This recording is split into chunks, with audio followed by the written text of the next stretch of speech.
লাগে সেই টাকা এখনো দেয় না। 2 মাস ওভার হয়ে গেছে। এই কারণে আমরা আজকে রাজপথে আইছি। আমাদেরকে দিবে আমরা চলে যাব, না দিবে আমরা থাকবো।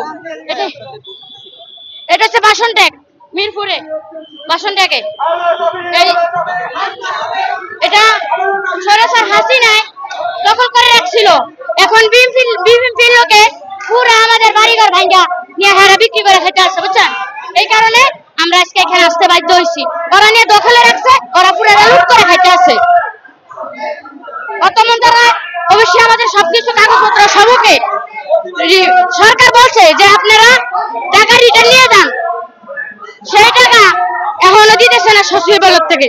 এই কারণে আমরা আবার আইছি ওদের সাথে সাক্ষাৎ করার জন্য। এই বললে আমার বক্তব্য শেষ।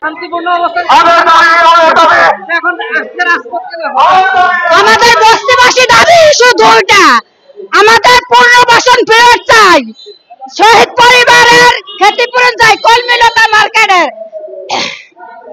আমার কথা হচ্ছে যে আপনারা তো শান্তিপূর্ণ অবস্থান কর্মসূচি পালন করছিলেন, আজকে হঠাৎ রাজপথে কেন?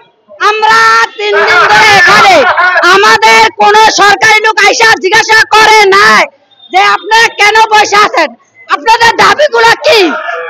এই কারণে আমরা এই আন্দোলন আরো বড় কর্মসূচি দেওয়ার আমরা ঘোষণা করছি। আজকে আমরা বস্তিবাসী কেন রাজপথে, আমরা যাব না খালি হাতে। আমরা কারা? বস্তিবাসী। তোমরা কারা? বস্তিবাসী। সবাই বলে বস্তিবাসী, আরো জোরে বস্তিবাসী। 5000।